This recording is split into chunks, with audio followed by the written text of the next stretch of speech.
on this computer. Okay. There we go. So the recording started. So the bottom line is there are several students, some who are not here, who still can't get R working on their computers. They're having trouble accessing videos. There are issues with the internet. And the bottom line is it has just turned into a much larger issue than I thought it would be. So I kind of made the executive decision to make a change. And I know that this is going to be a little bit of reworking or reinventing the wheel for us, but I really do think that this is going to be the best approach for the remainder of the semester. And what I've done is, as I mentioned early on when we started out, I completely revised all of the software that would have been loading up if we were having this class in the computer lab in USC. I completely revamped everything to run in R and and run between R and Python, and just and to be able to use the Jupyter Notebook and to get everything running. And it turns out that even paring things down to that point is just too complicated.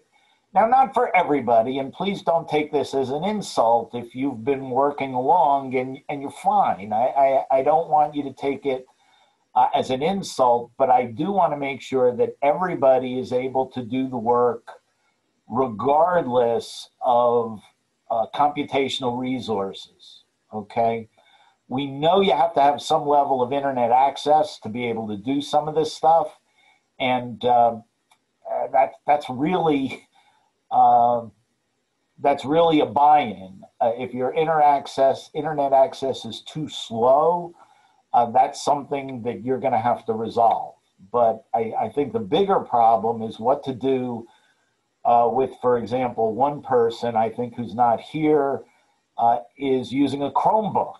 And a Chromebook, you're just not able to load even R and Python. So I really wanted to do something that's a little bit different. So I talked to a bunch of my friends and former students who are in the computer business. And if you guys will just bear with me one moment, I want to move my camera a little bit. There we go. If you'll just bear with me a little bit, I talked to them, and I think it came up with what is going to be a really good solution. And not only, and I wish that I had known about it beforehand, but I didn't.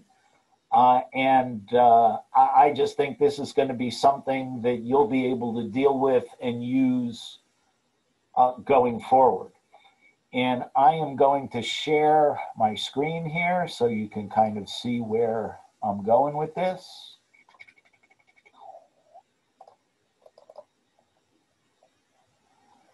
And there we go. And so you'll have to excuse me, my camera is over here, but my screen with all, actually, maybe I can change this a little bit. I think I can. A little bit. Yeah, that's good, I think. Okay. Sorry, my setup here has two screens, and so I want to make sure that I'm kind of looking toward you and at the same time can see what I'm showing you. It turns out that there is a cloud version of RStudio. So we're not going to completely throw away things we've learned about R and RStudio to this point, but rather we're going to shift the way that we access RStudio, and I think you'll see this makes an infinitely greater amount of sense than what we've been doing before. So just give me one more second. There we go.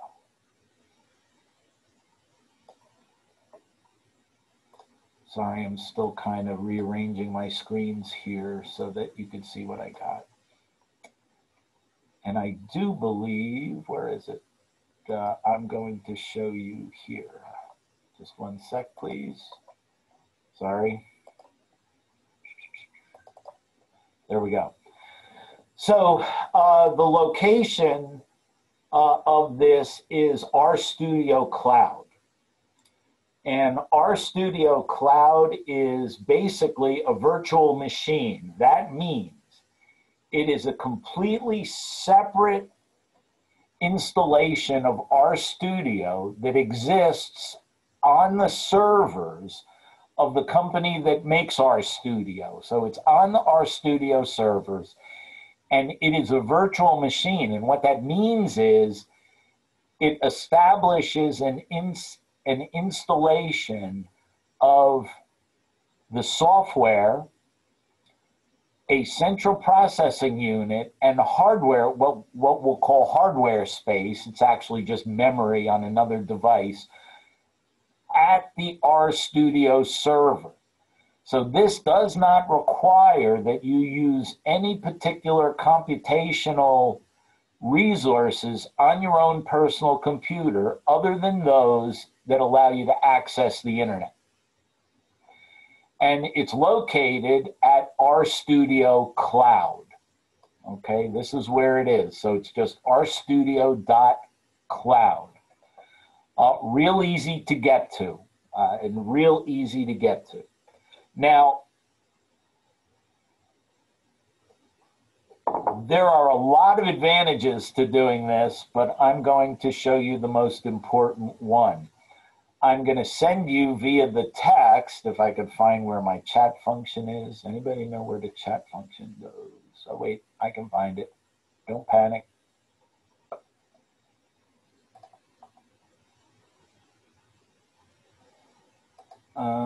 I have no idea where my chat went. Hang on. Ah, there it is.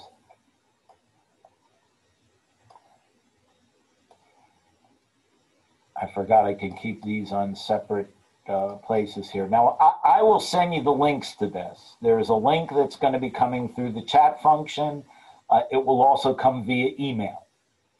Basically, you're going to log in when I send you the link. Do not do it now, because I'm going to show you how I want you to log in. Basically, you're going to get a link. You're going to go to that link. And you can see, don't try to read it, but that's what it looks like. It is RStudio Cloud, notably with a particular access code, okay? You're going to go there and you're going to see why this is such an easy way to do some of the projects that we have planned, that we've already done or started, but we're going to revamp them so that they can occur here. Now, this will take you to a logon screen. Here's one of the big advantages. You're going to log in with Google, okay?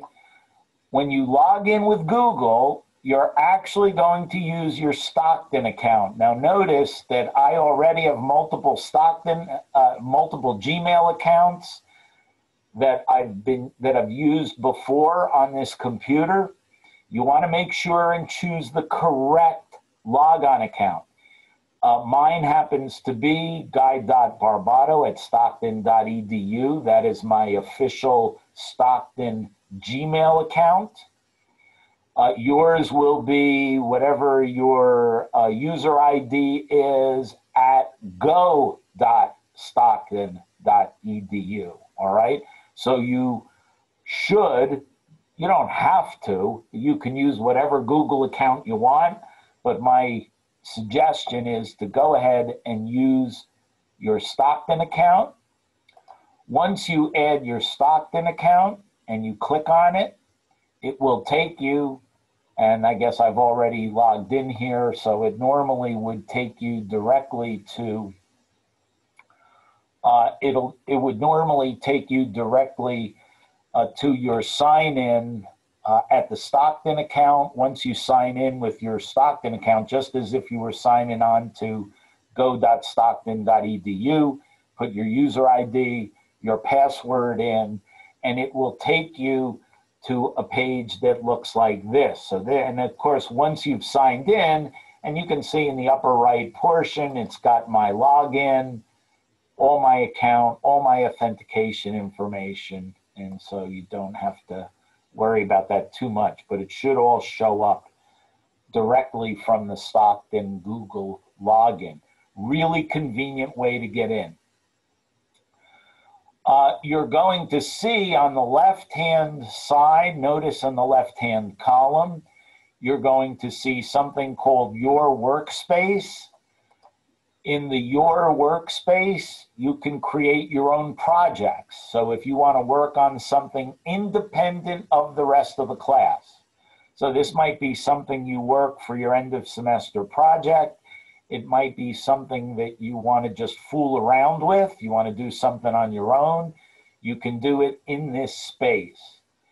However, the important space for class, of course, is the one just below that, which you will see Systems Bio Workspaces. Okay? And in Systems Bio Workspaces, you are going to see a list of projects. Now, the important thing that will happen is you will get a project. So notice the one that you can see right now is our Word Clouds project. You will be able to look at this. You'll be able to click on it and go into it. But more importantly, you will see a secondary copy of the Word Clouds project that says Word Clouds. And while mine says continue, the first time you log on, it will say assignment. It will say assignment. And I'm going to show you why this is important in a moment. I am going to go, I'm going to continue my assignment. So I'm going to go to Word Clouds. It takes a moment to get going.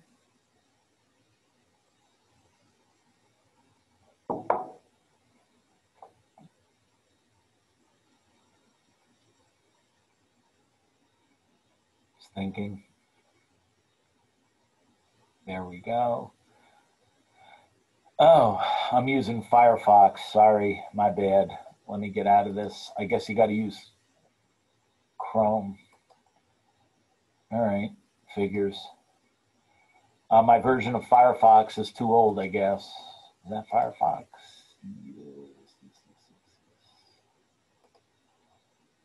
All right. Let me get to my Chrome version. I know that works. I was trying to cheat. That'll teach me. So I'm going to share my Google screen. There you go. I'm going to repaste or refollow my spaces. Again, I'm going to log in with Google because I'm going to use my Stockton account. There it is, second one down.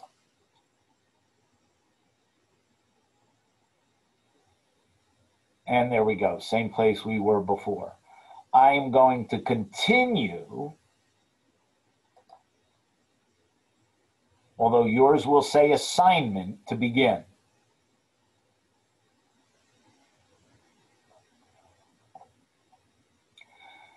Now, look at what happens, and I absolutely love this. First of all, for the time being, just to make things a little bit more obvious, I know some people are working on laptops.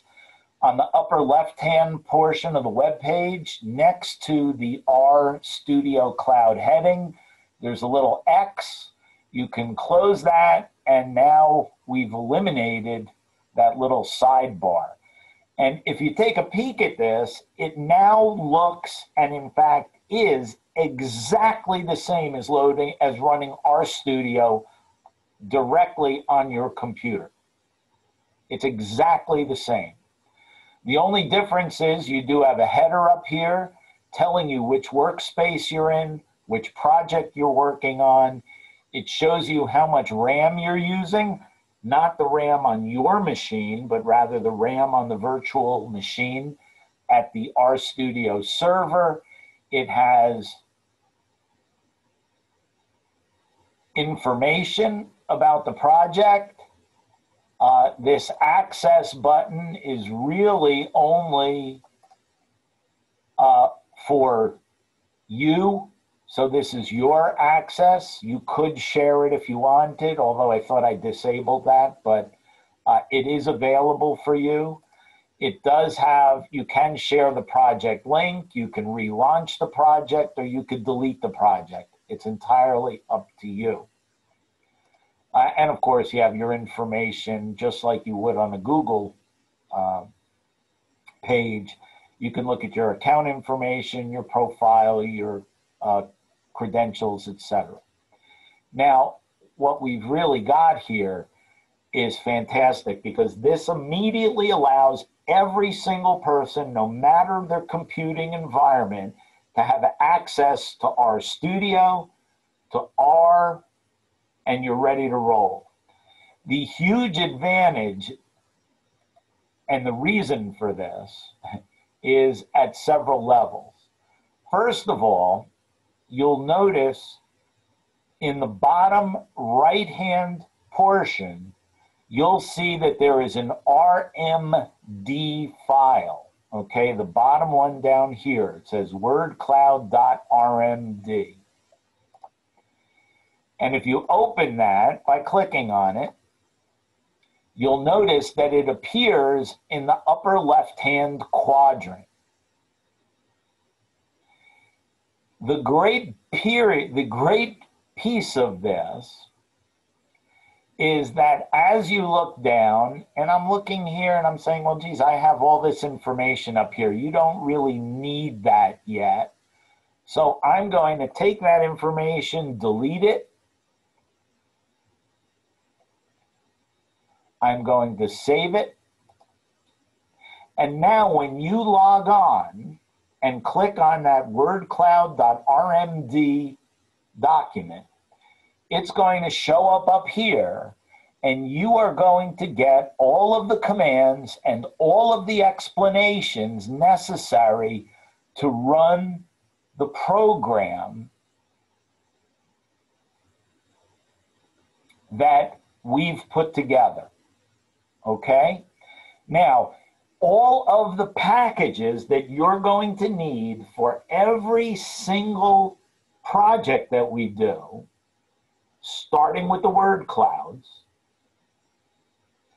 is already preloaded for you. All the packages are already loaded, so you don't have to worry about loading packages. We've kind of already seen how that works, but the bottom line is they're all there for you. However,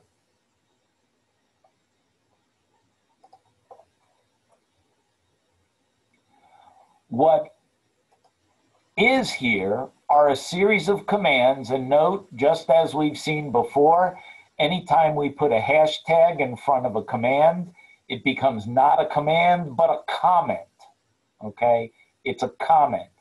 And underneath those comments are instructions on what to do, okay? So what you're gonna see is in this particular form of RStudio, what you're gonna need to do is load the libraries. So you're going to begin now at the bottom left-hand quadrant. You're gonna start just as we did in RStudio. We're gonna load the libraries. So I'm going to start, and notice you get the same thing as in RStudio. It now suggests typing the command library. I'm just going to hit enter. What library do we want to add? We want to add TM and hit enter. And it now begins. We want to add the next library. Notice it's Snowball, it automatically suggests it, so I'm just going to hit enter and I'll get the highlighted package. I'm going to load Word Cloud.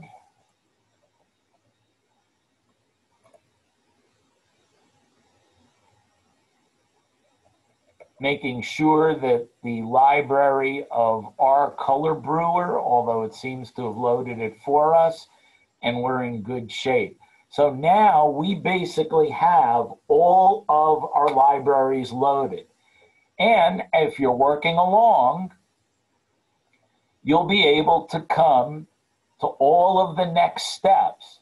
If you want to continue typing, you can continue typing. If not, and for our purposes here, we are just going to do the Martin Luther King I Have a Dream speech.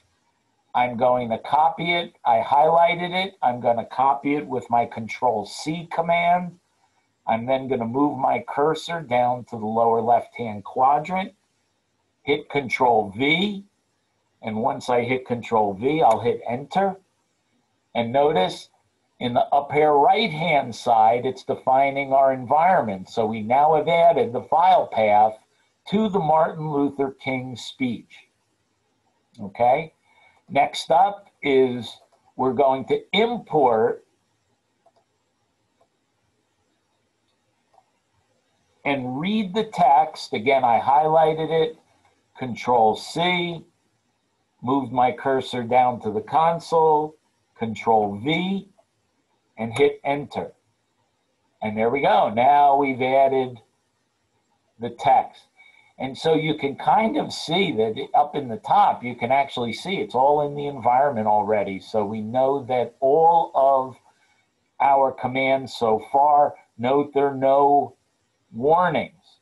Now, I made some corrections to this along the way, and you could see in the notes, I have them added. So I'm going to import the document. Again, Control-C, Control-V. And notice that I'm using V corpus as opposed to corpus. And the reason I'm doing this is, and let's just take a peek, I'm going to eliminate, let's go back to the original command. Some of you may recall, we put corpus in, we hit Enter. And I guess I already did it, sorry. If you recall, we got an error, we got a warning message. The warning message was not terrible, but basically it was telling us that there was a problem with the source in the text. It was not an error, it was a warning. Remember, if you get a warning in R, the warning means just pay attention, this may affect your results. If you get an error, that means it didn't work at all, but a warning means it worked. Basically, you can now go all the way through all of the different commands and replace our special characters, replace all of, and if you look, you can see there are quotation marks that have to be removed. I'm just going to skip a bunch of these and go down to, for example, let's get rid of all the potential stop words in English. What are stop words? Again, remember, these are the common shorthand words like and, this, that. We also may want to remove other words that are of interest to us. And if you look at this command, and there's a reason I'm copying and now pasting this command, note that the words I have listed say blah, blah, 1 and blah, blah, 2. There are no words blah, blah, 1 and blah, blah, 2 unless I completely misheard Martin Luther King's original text. Okay? However, you may want to remove certain words at a later date. You may want to make sure that, for example, you might remove, and I'm just looking up above at some of the information. And for example, we may want to remove the word even. We may want to remove the word though. And that command will then remove the words though and even from the document. This becomes an important command for you to remember later on when we actually make the word cloud. You may find words that you no longer want to be displayed in the word cloud. So you rerun this remove words command, put the word you want to remove, replacing blah, blah, or though, or even, replacing it, rerunning it, and then rerun the word cloud program. So I'm going to remove our punctuation because we do not want a word cloud of periods, comma marks, and quotation marks. Let's get rid of all the possible white spaces that have been inserted into the text. Let's correct any text stemming.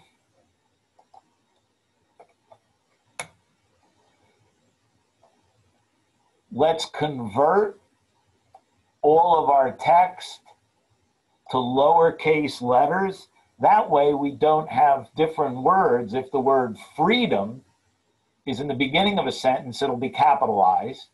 If it's in the middle of the sentence, it'll be lowercase. And we do not want our word cloud to reflect those as two separate words.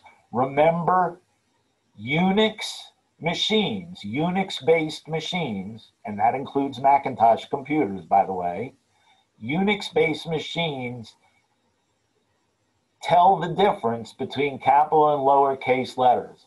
Windows machines do not, okay? So the Windows, and of course R is written in a Unix environment. So again, poking along, we are now to the point where we can begin to create our document matrix. The document matrix, and again, remember I did not do everything. The document matrix is what presents and accumulates the words that what we're interested in seeing in our word cloud and counts all of the instances of each word.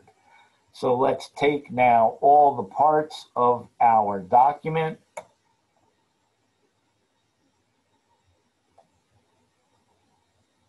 We are going to sort it in order of from the most occurring words to the least occurring words. We are going to, there we go. Make sure we have the name as well as our frequency in the data frame. And now, of course, the head command will show us the table. And there's our table. Now, if you take a peek at that, you could see that there's some problems, all right? Some problems that you may want to go back and restructure. So, for example, I'm going to go ahead and take our docs command back.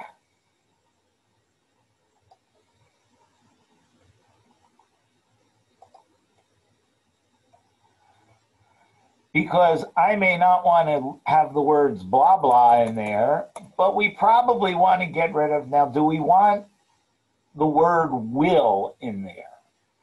And these are where you have to make human decisions about your data set. Do I want the word will in there? Well, will can mean a lot of different things, right? Will can mean, in terms of a verb, I will do something, or it can be a noun, as in your personal will, your personal character, all right? So I'm going to decide to leave will in there. Do I want the word ring in there? Well, ring doesn't really contain anything of interest for me, so I'm going to get rid of ring.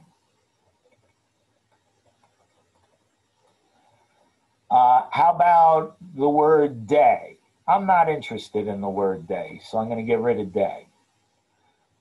What if I want to, how about dream? Well, obviously dream I think is a great idea. We definitely need to keep that in there. But let, I can get rid of. Obviously, there's something wrong with the word every. Notice I continue to use quotes and commas. I have no idea what able is. And remember, you have to use your quotes. I like one, but together we could get rid of. So this is now going to remove those words, but I have to remake the matrix. How do we remake the matrix? Well, I'm going to use my up arrow key. Remember, using your up arrow key allows you to reclaim old commands. And I'm going to go back up to the document matrix command, which is here. So by using the up arrow or the down arrow, I can recycle through all my commands so I don't have to retype or recopy and repaste. There's my document matrix. I'm going to back up to get to my matrix command. To create our rows. To create the data frame. A data frame in R is just a table. And I'm going to re-show that short table. Head. And there you go. Now all of a sudden, now look at the words. See how things have changed a little bit. Will, freedom, dream, one. Uh-oh, the word and got stuck in there. So you can manipulate this. And usually what I'll do some simple words from the data frame, but ultimately it's what exists in your final word cloud. Now we can go in and make the word cloud. We have to set our seed, which just gives an initial setting, and then create the word cloud itself.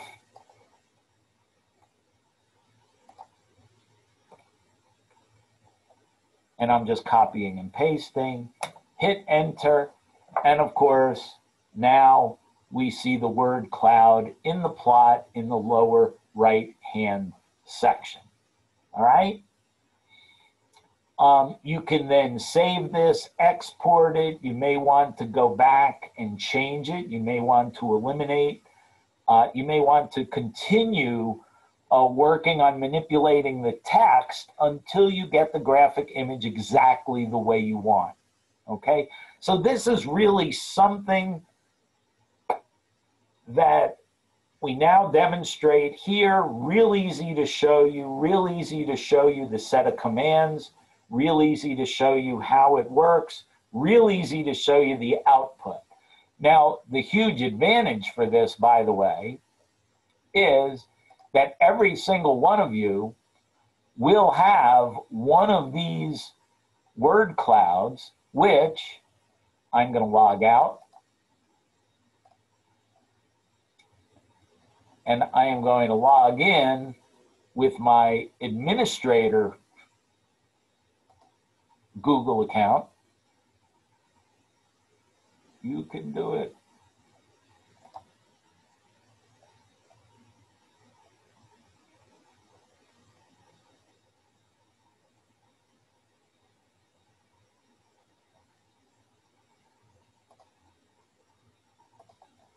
And in the systems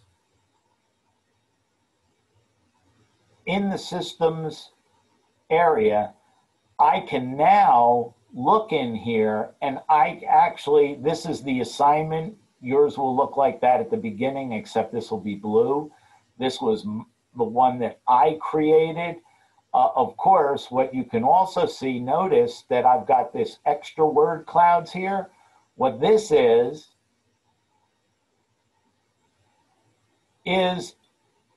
the project I just did. I just created this while we were watching, which means that ultimately, as you add all of your projects here, I will be able to see them and be able to immediately set these up, comment on them, make suggestions, and basically review them. The huge advantage here, I think, especially given that we're so far away, is if we were in the same room and you had a mistyping and you kept getting an error message, and for whatever reason you didn't catch the message, I'll be able to look into your project and immediately say, oh yeah, that's not typed right, and you can immediately correct it and you'll have your answer. It also gives me a much neater way to go in and basically to grade and assign and list the projects as having been completed. So I think this is just such a better way to deal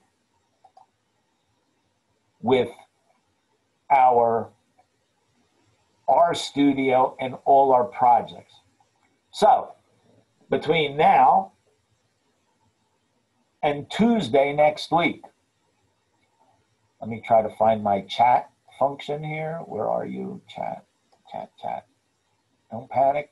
I'll find it. I am now going to send you via chat. There is the link, and if you don't get this right now, if you're not here, I will send it in a separate email to everyone, but it's the same link. So what I'd like you to do is to follow the link, sign up, log in using your Google email address, preferably your Stockton email address, and go through, and once more, it should be very familiar to you. You will see the word cloud assignment. Pick up the word cloud assignment and create a word cloud just using the Martin Luther King speech. So this is to get everybody in the same place. There's no reason every single person should not be able to get this done by Tuesday. Okay? Along the way, and I know some of you have done this already, but along the way, I'm going to ask you for one more thing. I know, one more thing. Well, we're part of the way through the semester, so we got to get rolling here. Is you'll notice in the left-hand column, you'll notice underneath our workspaces, there's a Learn section. And in the Learn section is something called Primers. And in Primers, you're going to notice that there are a series of worksheets. And I had sent you the link for the first one to visualize data, to talk about graphing. But what I'm going to do is I would like by Tuesday, everyone to have worked through the first 3 primers: the basics, working with data, and visualizing data. These 3 are really the core to get everybody on the same page and comfortable working with R and RStudio. I really like, I'm just going to go into the basics. Some of you have done this before, is you just start and follow it. Here we go. You go to the basics. Obviously, you have to read it. You go to continue. It gives you tells you we're going to work on 3 separate skills. We're going to continue, and it tells you what to do. It's really, really a simple exercise, but it's completely interactive. I really think this is something that you're going to find incredibly useful. Just to show you how it works, you actually do not have to go back and use RStudio. It says, what do you think? The cars with bigger engines use more fuel than cars with smaller engines. Everybody's got a car. Which is it? Big engines use more or less fuel? More. More. Seems reasonable. Okay, so what that means is we're saying there is a positive relationship between engine size and fuel efficiency. That is a hypothesis. So again, remember, part of what we're doing with RStudio, don't forget, is we're testing hypotheses. So we're going to continue. it now says we're going to test it with a data set that comes standard. This comes standard with R. We will be using many of these, although this one happens to be non-biological. So all you have to do is type MPG, and then you can submit your answer. It does take a moment, but basically what this is showing you is the data frame, the table that's included. And you can kind of go through here if you want to page through them and actually look at them. It tells you we got manufacturers, we got the model by the manufacturer, the size of the engine in liters, okay, the year of the car, the number of cylinders in a car, what kind of transmission. I don't think anything comes with manual transmission anymore. What kind of a driver, what kind of driving are you doing, okay? Is it city mileage, highway mileage, all right? And so you can go through, you can look through all these. If you want to find your favorite car, you can go through them, okay? So what we're going to do is we're going to access these data as we go along.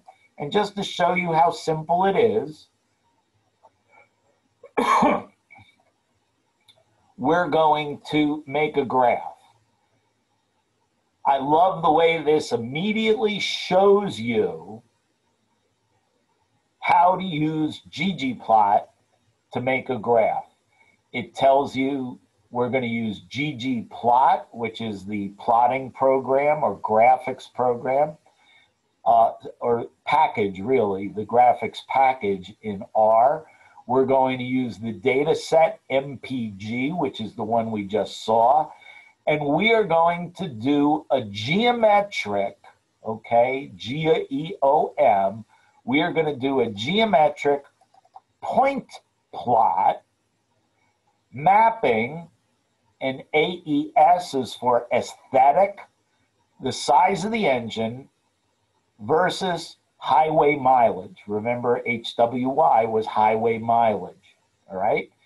Notice we've got in the upper right-hand corner, we've got run code.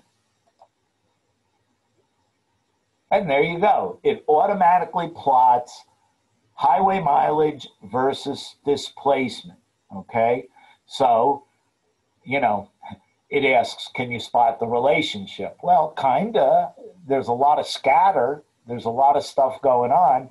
And basically, this goes through step-by-step evaluating both the different options for your aesthetic, what kind of ways can you plot the data, as well as what other kinds, for example, I'm just for grins and giggles, you could change it from a point to something completely different. You could change it to all sorts of different kinds of mappings or geometric displays of the data. So you could do all sorts of things.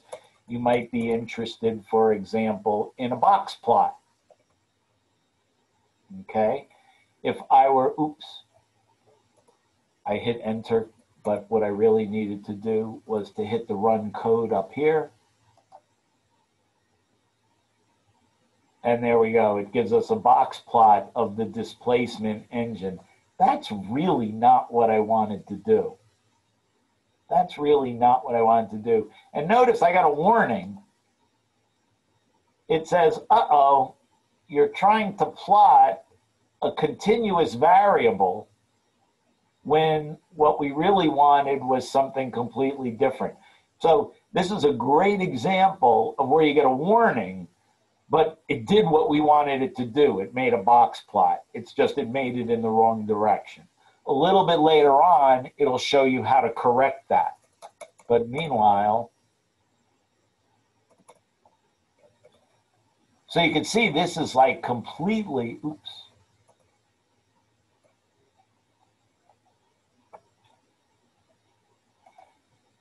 This allows you to go ahead, go in, type all sorts of things, and take a peek at the different things you can do. So, so I want you to go through these exercises. And so if you do these exercises by Tuesday, replicate the Martin Luther King I Have a Dream speech, word cloud, all for Tuesday. Then on Tuesday, we'll get ready for really the next RStudio project. I am completely changing over all of the projects so they're all going to be in RStudio. So we are not going to be using Anaconda and Jupyter Notebook and Python. We're going to be using R. Turns out one of the other advantages of RStudio in the cloud is we will be able to use Python in RStudio. So much like the Jupyter Notebook would allow us to run Python code, we can use RStudio to run Python code. So we're not going to skip some of the Python programming I had hoped to attack, but we're going to be able to do it all in RStudio. This should solve all of our issues in terms of access to appropriate software to run.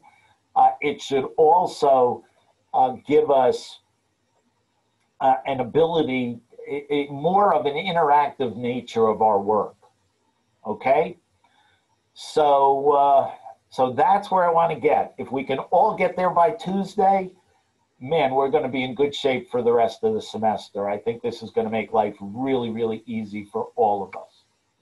So, Professor. Good question. That's where I am. Are we going to redo our word clouds that we did with our resume, or are we just dropping that completely? I would make sure we all get to the same place on Tuesday, and I would like to revisit the resume. Okay, thank you. Okay, and because if we do it here, it's just going to be so much easier to look at it and to really talk about it. The other way was too complicated.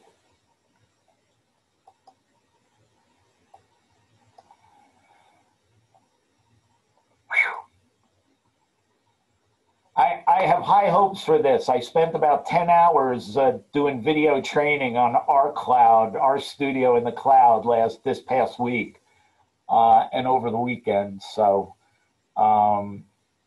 feel free to do the training if you're so motivated. I mean, it's really just, I hate videos. Unfortunately, everybody is doing videos, and I really don't like videos. The reason I don't like videos is I can read way faster than they can. And I would just as soon have it in a book. So I don't know, a couple of you who had me for genetics may recall, I do not set world records when I read, but I read about 1,600 words per minute. And that's pretty fast. The average entering freshman in college reads about 200 words per minute. So I read pretty fast, and I retain I am blessed with a near photographic memory. I remember everything that I read, even bad things, which is kind of creepy, but you just never know. You just never know. I really think, actually, this is another aside. I know I've said this in genetics before, but you know, one of the best things you could do for your college career is take one of those reading courses. It is almost counterintuitive, but the faster you read, the more you retain. You might think it's the opposite, because most of us, when we concentrate on reading things slowly, we read them again to get meaning, and we think we remember more. And that's actually not the way your brain works. The faster you read, the more you retain, which is, again, not intuitively obvious, which is really one of the reasons we use RStudio to do the analyses. I mean, there's a great hypothesis. We could start out with the hypothesis. We could measure everybody's reading speed, take a little quiz on how much you retain, and then use RStudio to import the data and plot it. So these are the kind of things we can do with RStudio and with R. RStudio just makes R easier. Okay, so we good to go? Everybody knows their job. I'm going to send a group email out so that people who weren't here can kind of get a handle on it. It should solve a lot of problems. And as soon as the video has been saved and converted by Zoom, I think what I'm going to do is I am going to begin posting them on Blackboard just to make it easier for everyone to access. There are still 2 students, neither are here, by the way. So this is kind of like talking to no one, but there are 2 students who still cannot access PBWorks. Don't ask me why, I don't think it's that difficult, but I think this solves all the problems. Sorry it took so long, but I think we're in good shape. So any more questions? Going on. For those primer things, yeah, will you know if we complete them through the RStudio Cloud, or should we like tell you if we complete them? Turn off the recording. No, I won't know. Okay. But I will know if you ask dumb questions along the way. Got it. Okay. Actually, remember, there are no dumb questions, just dumb people. So no, I didn't mean that. Don't tell. Report me to Andrew Cuomo, please. No, I had kind of hoped that there was a way that I could follow that like I follow assignments, but there's no way to assign the primers. But it is a really worthwhile exercise to go through. It really, really is, and it'll help tremendously as we get further along. All right, I guess we're good to go. Thank you, Professor. See ya. Thank you. Take care, everybody. Stay safe out there. Thank you for putting in the effort. You're very welcome.